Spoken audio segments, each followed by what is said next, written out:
नमस्कार विद्यार्थी मित्र हो, आत्मबल फाउंडेशन या यूट्यूब चॅनेलवर तुमचं स्वागत आहे। आर्मी अग्निवीर 2026 भरती त्याच्यामध्ये गणित आणि बुद्धिमत्तेचे प्रश्न आपण बघत आहोत।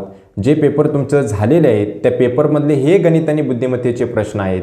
पहिलं लेक्चर आपण बघितलेलं आहे। ज्या विद्यार्थ्यांनी पहिलं लेक्चर बघितलं नसेल तर त्यांनी ते सुद्धा बघा। आजचं आपलं दुसरं लेक्चर आहे। तर ह्याच्यामध्ये गणित आणि बुद्धिमत्तेचे 20 प्रश्न आहेत। बघा, तुम्हाला हे 20 प्रश्न पहिल्यांदा सुटतात का ते बघा। जर सुटत नसेल तर अतिशय सोप्या भाषेत मीनं सांगितलेले आहेतच। तर आपण चालू करूया आपल्या लेक्चरला। तर प्रश्न क्रमांक पहिला बघा, षटकोनात किती बाजू असतात असं म्हटलेलं आहे। तर षटकोनाला किती बाजू असतात? षटकोन म्हणजे 6। मग याचं बरोबर उत्तर ऑप्शन क्रमांक सी। तर षटकोनाला किती बाजू असतात? 6 बाजू असतात। अतिशय सोपा प्रश्न होता। अशा पद्धतीचा प्रश्न अजिबात चुकायचं नाही। हे मार्क मिळून द्यात म्हणूनच प्रश्न टाकलेले असतात, हे एवढं लक्षात घ्यायचं। तर प्रश्न क्रमांक दुसरा बघा, 10, 11, 12, 13 यांची सरासरी किती आहे किंवा काय आहे? आणि 4 पर्याय तुम्हाला दिलेले आहेत। काय म्हटलेलं आहे? 10, 11, 12 आणि 13 यांची सरासरी विचारलेली आहे। आता बघा, 10 आणि 11 मध्ये फरक कितीचा आहे? तर 1चा आहे। 11 आणि 12 मध्ये फरक कितीचा आहे? 1चा आहे। 12 आणि 13 मध्ये फरक कितीचा आहे? 1चा आहे। जर फरक समान असेल तर ह्यांच्या जी मधली संख्या असते तेच त्याचं उत्तर असतं। आता ह्यांच्या मधली संख्या कुठली? तर इथं कुठंतरी बघा ह्यांच्या मधली संख्या येणार आहे। मग ह्यांच्या मधली संख्या बघा की 10, 11, 11 आणि 12च्या मध्ये काय असते? तर 11.5 असणार। 11 आणि 12च्या मध्ये काय असणार? 11.5 ही त्यांच्या मधली संख्या असणार। म्हणजे उत्तर काय असणार? ऑप्शन क्रमांक बी हे त्याचं बरोबर उत्तर आहे। त्यानंतर प्रश्न क्रमांक तिसरा बघूया। काय म्हटलेलं आहे? 4/5 दिलेला आहे, ला टक्केवारीत रूपांतरित करा असं म्हटलेलं आहे। बघा, 4/5 लिहून घ्यायचं, टक्केवारीत रूपांतर करायचं आहे म्हणून त्याला गुणुले काय करायचं? 100 करायचं। गुणुले 100 करायचं आणि एवढं सोडवायचं। या 5नं भाग जातोय 100ला, 5 एके 5, 5 दुनी 10, उरलं किती? 0। 4चा आणि 20चा गुणाकार करायचा। या 4चा आणि 20चा गुणाकार, तर 4 दुनी 8 आणि तो 0 म्हणजे किती बघा? 80%। बरोबर उत्तर ऑप्शन क्रमांक बी हे त्याचं उत्तर बरोबर आहे। त्यानंतर प्रश्न क्रमांक पुढचा आपण बघूया, चौथा प्रश्न। जर एका टोमॅटोचे वजन 50 ग्रॅम असेल आणि त्यामध्ये 90% पाणी असेल तर 30 टोमॅटोमधील एकूण पाण्याचे वजन किती असेल असं म्हटलेलं आहे। बघा, एक टोमॅटो आहे, त्याचं वजन किती आहे? 50 ग्रॅम। त्याचं वजन किती आहे? 50 ग्रॅम एवढं वजन आहे आणि त्याच्यामध्ये 90% पाणी आहे। त्याच्यामध्ये किती टक्के पाणी आहे? 90%। मग आपण काय करूया, हे जे आपण 50 ग्रॅम दिले ते 50 ग्रॅम टोमॅटोचं, एका टोमॅटोचं ते वजन आहे, त्याला काय बघा, ह्या 90%नं ज्यावेळी आपण गुणतोय, कशानं? 90%नं। 90% म्हणजे 90 भागाकारामध्ये 100, 0ला 0 गेलं, 0ला 0 गेलं, 9×5=45 ग्रॅम एवढं त्याच्यामध्ये काय असणार आहे? पाणी असणार आहे, किंवा लिटरमध्ये काय असणार आहे? पाणी असणार आहे। हे पाण्याचं प्रमाण झालं। आता बघा, आपल्याला काय म्हटलेलं आहे? तर 30 टोमॅटोमध्ये, एका टोमॅटोमध्ये 45 ग्रॅम एवढं पाणी आहे, तर 30 टोमॅटोमध्ये काय असणार? 30 गुणाकारामध्ये 45 करणार, एवढं फक्त त्याचं उत्तर होतं। 3×5=15, हातच्या आला 1, 3×4=12 आणि 1 काय बघा? 13। तर 1350 ग्रॅम एवढं पाणी असणार। 1350 ग्रॅम हे उत्तर याचं आहे। त्यानंतर प्रश्न क्रमांक 5वा बघा, जर एका संख्येच्या 1/3 मध्ये त्याच संख्येचा अर्धा भाग जोडल्यास 50 प्राप्त होते तर ती संख्या किती असेल? आणि 4 पर्याय तुम्हाला दिलेले आहेत। जर एका संख्येचा, ती संख्या आपल्याला माहित नाही, तिला आपण x म्हणू, त्या संख्येच्या 1/3 म्हणजे त्या संख्येचा 1/3 म्हणजे गुणाकार करून 1/3 मध्ये म्हणजे इथं अधिक, त्याच्यामध्ये काय मिसळायचं आहे? त्याच संख्येचा अर्धा भाग। त्याच संख्येचा अर्धा भाग म्हणजे ती संख्या x आहे, त्या संख्येचा अर्धा भाग म्हणजे x/2। समजलं काय? बघा, आता मी समजा एखादी संख्या तुम्हाला इथं म्हणतो, इथं 40 दिलेला आहे, ही एक 40 ही संख्या आहे आणि तिचा अर्धा भाग म्हणजे तुम्ही काय करणार? त्या 40ला 2 न भागणार, म्हणून इथं ती संख्या काय होती? x आपण अशी मांडलेली आणि तिचा अर्धा भाग म्हणजे x भागाकारामध्ये 2 केलं। तर बघा आता ठीक आहे, एक्स भागाकारामध्ये 2 आलं आणि किती प्राप्त होतंय तर 50 प्राप्त होतंय. म्हणजे हे झाल्यानंतर 50 आपल्याला मिळतंय. एवढं फक्त आपल्याला सोडवायचं होतं. हे एक्स गुणाकारामध्ये 1/3 म्हणजेच एक्स बाय 3 किंवा एक्स भागाकारामध्ये 3 अधिक एक्स छेद 2 बरोबर 50. हे कसं सोडवणार? तिरकस गुणाकार करा. तर याचा एक्सचा आणि 2चा गुणाकार 2x अधिक ह्या एक्सचा आणि ह्या 3चा गुणाकार 3x आणि खाली छेदामध्ये ह्या दोघांचा गुणाकार 3 दुनी 6 बरोबर 50. आता बघा पुढं काय करायचं? हे 6 आहे ना इकडं घालवायचं. म्हणजेच म्हणून 2x अधिक 3x बरोबर 50 गुणाकारामध्ये 6 आणि म्हणजे होणार काय बघा 6x. म्हणजे होणार काय? इथं 6x बरोबर 50 गुणुले 6 होणार. ह्या 6ला हे 6 निघून जाणार आणि xची किंमत किती येणार? 50. म्हणजेच काय बघा ती काय असेल? 50 हे त्याचं बरोबर उत्तर असेल. बघा काही याच्यामध्ये केलेलं नाही, अवघड असं काहीच नाही आहे. तुम्ही व्यवस्थितरित्या जरा बघा, समजून घ्या. त्यानंतर प्रश्न क्रमांक 6 बघा काय दिलेलं आहे? हे एवढं दिलेलं आहे, बरोबर किती विचारलेलं आहे? तर दिलेलं काय आहे? 7/4 अधिक 9/4 अधिक 1/4 दिलेला आहे, बरोबर किती?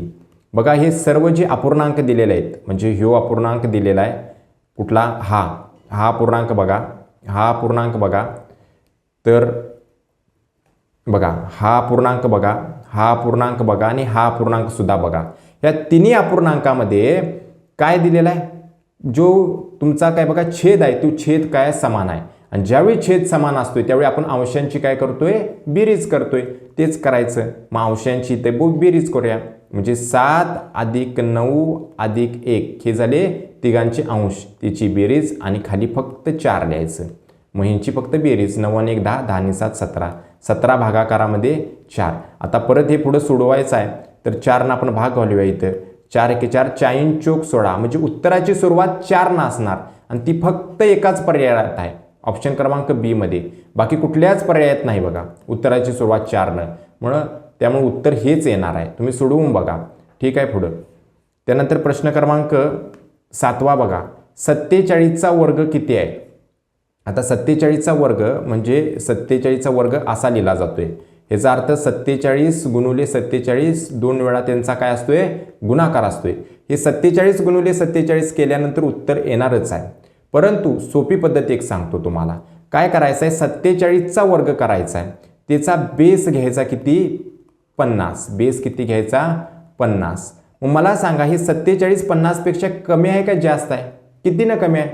तर 3 न कमी आहे. तुम्ही म्हणणार ते 47 किती न कमी आहे? ते 3 ने कमी आहे. 3 ने काय आहे? कमी आहे. बरोबर आहे, 3 न कमी आहे. म्हणून आता काय करायचं?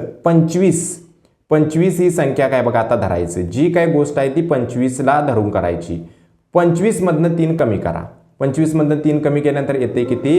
22. 25 मधनं 3 कमी केल्यानंतर येते 22. आणि किती कमी केलं? 3.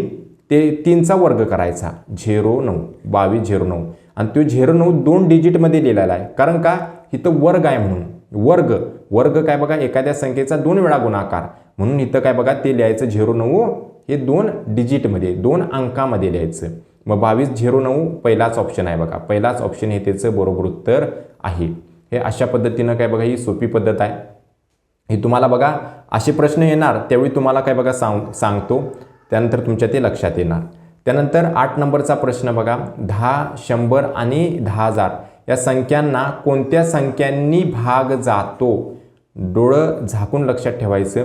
10ची कितीही पॉवर असू दे, म्हणजे 10 काय बघा तुम्हाला इथं 1 लाख दिलेलं असू दे किंवा तुम्हाला काय बघा किती देऊन द्या, 10चा 5वी पॉवर असू, 10चा 5वा घात, 10चा काय बघा 3रा घात, असं कितीही देऊन द्यात त्याला 2 आणि 5 भाग जातो.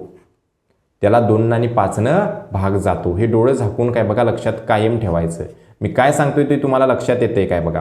10चं काय बघा 10 असून दे, 100 असून दे, किती पण 1 लाखवरती म्हणजे एकावरती कितीही शून्य असून द्यात त्याला 2 आणि 5 भाग जातोयच. ह्या संख्यांना हे जे आता ही इथं जे तुम्हाला ही संख्या दिल्या तिला 2 पण भाग जाणार आणि 5 पण भाग जाणार. ह्या 100ला 2 पण भाग जाणार आणि 5 पण भाग जाणार. ह्या 10ला 2 पण भाग जाणार आणि 5 पण भाग जाणार. समजलं तुम्हाला? आता ह्या संख्या लिहायचं काय बघा. आता हे 100 म्हणजे 10चा वर्ग असं सुद्धा लिहिलं जाते आणि म्हणतील की बघा ह्या 10च्या वर्गाला कशाने भाग जातो हे सांगा, तर 2 आणि 5 नंतर भाग हा जाणारच आहे, एवढं लक्षात ठेवायचं. असं लिहिलं काय म्हणजे काय म्हणतोय मी, 10चा वर्ग लिहिला काय आणि 100 लिहिलं काय, दोन्ही एकच आहेत, दोन्ही एकच आहेत. तर त्याचं उत्तर समजलं तुम्हाला, ऑप्शन क्रमांक ए येते पहिलं 9. आता त्यानंतर 9वा प्रश्न आपण बघूया. 9वा प्रश्न काय प्रश्न म्हणलाय, 4 संख्यांचे किंवा 4 संख्यांची सरासरी 50 आहे, त्यांची सरासरी 50 आहे. पहिल्या 3 संख्यांची बेरीज 122 आहे, तर चौथी संख्या किती असेल असं म्हटलेलं आहे. 4 संख्यांची सरासरी, संख्या एकूण किती आहेत 4 आहेत आणि त्यांची सरासरी किती आहे 50, म्हणजे ही ती झाली 4 संख्यांची बेरीज. बघा ज्यावेळी सरासरीला एकूण संख्यांनी आपण गुणतोय त्यावेळी त्या 4 संख्यांची काय निघत्या, बेरीज, ती बेरीज निघत्या. त्यानंतर आता काय बघा, बरोबर पहिल्या जे 3 संख्या आहेत त्यांची बेरीज किती आहे 122 आहे. 122 अधिक काय बघा असणार चौथी संख्या. बघा ही 3 संख्यांची बेरीज झाली. बघा ही आहे ती एकूण 4 संख्यांची बेरीज, ही आहे ती एकूण 4 संख्यांची बेरीज. ही 122 काय आहे एकूण 3 संख्यांची बेरीज आणि ही काय बघा एका संख्यांची बेरीज. 3 संख्यांची बेरीज अधिक एका संख्येची बेरीज म्हणजेच काय बघा 4 संख्यांची बेरीज, म्हणून तिथं बरोबर चिन्ह मध्ये दिलेलं आहे. तर आता मला सांगा 4 पंचा काय बघा 20 म्हणजे किती आलं 200 बरोबर 122 अधिक x. 122 इकडे अधिक आहे, इकडे जाऊन काय बघा वजा होणार, मग काय बघा x बरोबर काय येणार 200 वजा 122 येणार. तर हे फक्त तुम्हाला वजाबाकी करायची होती.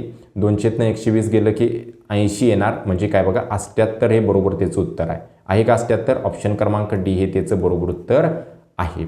कसा प्रश्न सोडवला आहे तो बघा, चेक करा. त्यानंतर प्रश्न क्रमांक काय बघा 10वा कसा आहे बघा जरा, काय म्हटलेलं आहे, 2 व्यक्तींच्या उत्पन्नाचं प्रमाण दिलेलं आहे 4:5 आहे.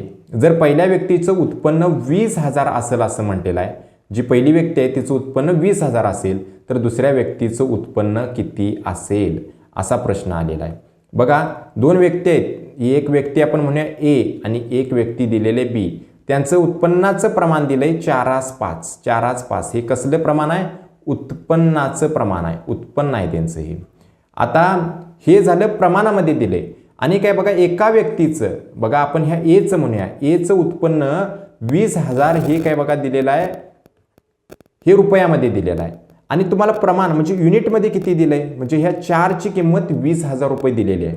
4ची किंमत किती दिलेली आहे 20,000 दिलेली आहे. तर मला सांगा एका घटकाची किंवा एका युनिटची किंमत किती येणार, तर ह्या 20,000ला जे हे 20,000 दिसते की नाही, ह्या 20,000ला तुम्ही काय करणार 20,000 भागाकारामध्ये 4 करणार, म्हणजेच काय बघा 4 एके 4, 4 पंचा 20 आणि काय बघा 3, म्हणजे एका घटकाची किंमत किती आली 5,000 आली, एका घटकाची किंमत 5,000 आली.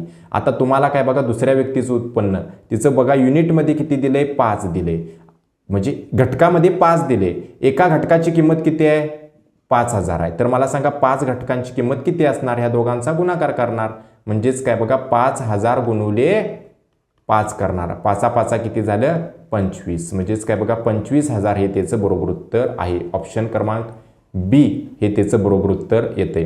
बघा एकदम सोप्या भाषेमध्ये आहे, ह्याच्यात अवघड असं काहीच नाही आहे.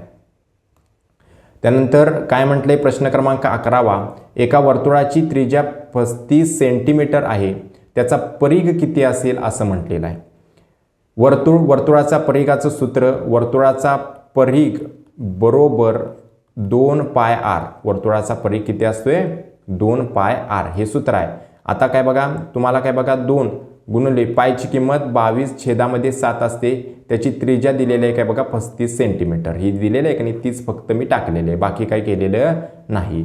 7 एके 7, 7 5 किती झालं 35 झालं. आता ह्या 22 आणि ह्या 2चा गुणाकार करा किती येतोय 44 येतोय, गुणाकारामध्ये 5. आता गुणाकारामध्ये तुम्हाला 5 हे बघा इथं गुणाकारामध्ये 5 दिसते, ते करायचं जर नसेल तुम्हाला तर काय करू शकतोय, त्या 5च्या जागी काही बघा 5च्या जागी काय टाकायचं सांगतो तुम्हाला इथं. तर 44 इथं बघा 44 गुणाकारामध्ये 5च्या जागी आपण 10/2 लिहू शकतोय. 5 म्हणजेच काय बघा ते 10च्या निम्मा आहे, मग तेच केले मी, ह्या 2 या 44ला भागा लिहिणार, अरे 22 आणि हे 0 म्हणजे 220 हे त्याचं उत्तर येणार. 220 बघा 220 सेमी हे त्याचं उत्तर. तुम्ही 44 गुणिले 5 करा, 44ला 5 गुणा 220 सेंटीमीटरच येते. ठीक आहे. त्यानंतर प्रश्न क्रमांक 12 बघा, 81चं वर्गमूळ विचारलेलं होतं. तर वर्गमूळामध्ये 81 किती येते? 9 येते. कारण का 9चा वर्ग म्हणजे 9 गुणिले 9 किती येते? 81 येते. 9चा वर्ग 81 येतोय. तर 81चं वर्गमूळ 9 येते. ठीक आहे. त्यामुळे ऑप्शन क्रमांक सी हे त्याचं बरोबर उत्तर आहे. त्यानंतर प्रश्न क्रमांक 13 ही जी दिलेली संख्या आहे, ही संख्या खालीलपैकी कोणत्या संख्येनं विभाज्य आहे? म्हणजे ह्या संख्येला खालीलपैकी कुठल्या संख्येनं भाग जातोय? जी 5,48,319 अशी संख्या दिलेली आहे, ती खालीलपैकी कुठल्या संख्येनं भाग जातोय? आता ही संख्या पहिल्यांदा बघा आपण लिहून घ्यावा. 5, 4, 8, 3, 1, 9. बघा बघायला गेलं तर हिला 2 भाग जातच नाही. ह्या संख्येला 2 भाग जायचा संबंधच नाही. कारण का बघा 2ची पहिल्यांदा तुम्हाला कसोटी माहितीच आहे. ज्या संख्येच्या एकक स्थानी 0, 2, 4, 6, 8 हे अंक असतात तिला 2 भाग जातोय. हिला 2 भाग जाणार नाही. हिला काय बघा 5 पण भाग जाणार नाही. बघता क्षणी लक्षात येते, कारण शेवटी काय बघा 0 आणि 5 नाहीत, त्यामुळे 5 सुद्धा भाग जाणार नाहीत. राहिलं काय बघा 3 भाग जातोय का बघूया. 3 भाग जाण्यासाठी काय करायला पाहिजे? यांच्या अंकांची बेरीज करूया आणि त्या अंकांची बेरीज 3च्या पट्टीमध्ये म्हणजे 3च्या पाड्यामध्ये आहे का बघूया. तर त्याला 3 भाग जाणार. अंकांची बेरीज 9 आणि 1 10, 10 आणि 3 काय बघा 13, 13 आणि 8 किती येते? तर 13 आणि 8 21, 4 25 आणि 5 30. म्हणजे यांच्या अंकांची बेरीज किती आली? 30. आणि 30ला 3 भाग जातोय की 30 हे बघा 30ला 3 भाग जर जाईत असेल तर ह्याला सुद्धा 3 भाग जातोय.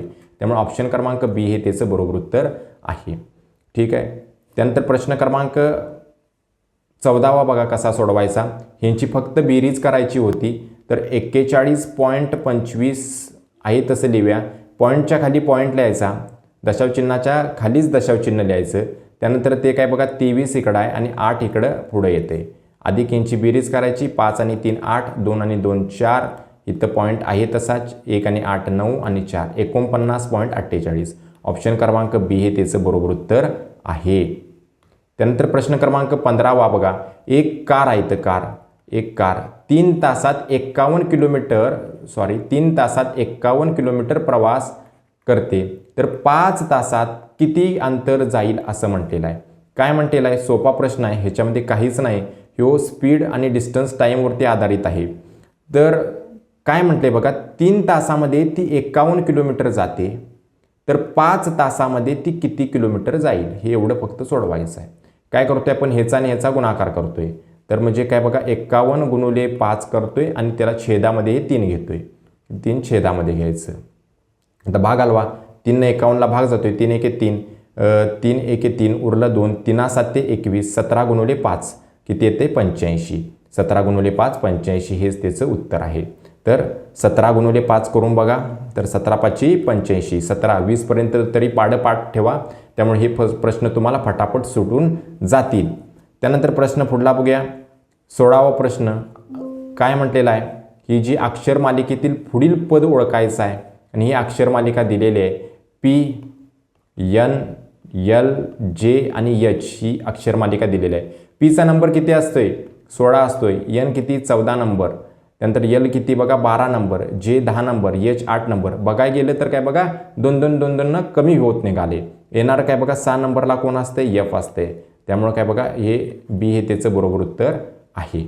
त्यानंतर काय बघा 17वा प्रश्न काय म्हटलेलं आहे? संख्यात्मक मालिकेत 3 हा किती वेळा आलेला आहे? म्हणजे किती सोपा प्रश्न दिलेला आहे बघा. आणि ही तुम्हाला मालिका दिलेली आहे आणि त्याच्यामध्ये 3 किती वेळा एवढंच सांगायचं आहे तुम्हाला. तर काय बघा 3 हिथं 1 दिसतोय, ह्यो 3 1 दिसतोय, हिथं एक काय बघा 3 दिसतोय, हिथं एक 3 दिसतोय आणि हिथं 1 दिसतोय आणि हिथं मोज आता ह्यो 1 झाला, ह्यो 2 झाला, ह्यो 3 झाला, ह्यो 4 झाला, ह्यो 5 झाला. ऑप्शन क्रमांक सी हे त्याचं बरोबर उत्तर आहे. असल्या प्रकारच्या प्रश्नामध्ये जर चुकला तर तो सिलेक्शनपासून चुकणार, एवढं लक्षात ठेवा. त्यामुळे अशा पद्धतीच्या प्रश्नांना चुकायचं नाही म्हणजे नाही. हे प्रश्न का दिलेले असतात? कारण तुमचे बरोबर यावेत म्हणूनच दिलेले असतात की तुम्हाला मार्क पडावीत म्हणून. ठीक आहे. तुमची बुद्धिमत्ता इथे चेक होते. त्यानंतर 18वा प्रश्न बघा. खालील मालिकेतील पुढील पद काय असेल असं म्हटलेलं आहे आणि ही तुम्हाला मालिका दिलेली आहे. आता ह्याच्यासाठी जरा काय करायला पाहिजे? तुम्हाला ABCD लिहून घ्यायला पाहिजे. ABCDEFG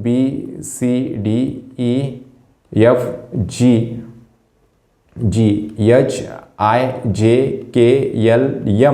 आता यमच्या खाली एन लिहायचं. काय लिहायचं? यमच्या खाली एन लिहायचं. परत असं बघा हिकनं सुरुवात करायची नाही. त्यानंतर NOPQRSTUVWXY आणि झेड. आता बघा इथं AZ दिले म्हणजे एच्या खाली झेड. त्यानंतर CX दिले, सीच्या खाली एक्स. FU दिले, एफच्या खाली काय बघा यू. त्यानंतर आता काय बघा इथं बघा ही 2 लेटर सोडून पुढलं दिले. इथं काय बघा ही 4 लेटर सोडून पुढलं दिले. इथं असणार किती लेटर? हे 1 2 3 असं सोडून काय येणार? JQ उत्तर येणार. JQ म्हणजे ऑप्शन क्रमांक डी हे त्याचं बरोबर उत्तर आहे. बघा कशा पद्धतीने हे सोडवलेलं आहे ते. ठीक आहे. ABCD अशीच का लिहिली ते जरा बघा तुम्ही. ठीक आहे. त्यानंतर प्रश्न क्रमांक काय बघा 19वा बघा. एका रांगेत नरेंद्रचा खालून 4था आणि वरून 23वा क्रमांक आहे, तर त्या रांगेत एकूण किती विद्यार्थी असतील? तर हा सोपा प्रश्न. ह्याच्यासाठी मी काय बघा सूत्र कालच सांगितलेलं आहे. एकूण विद्यार्थी जेवढे असतील तेवढे एकूण विद्यार्थी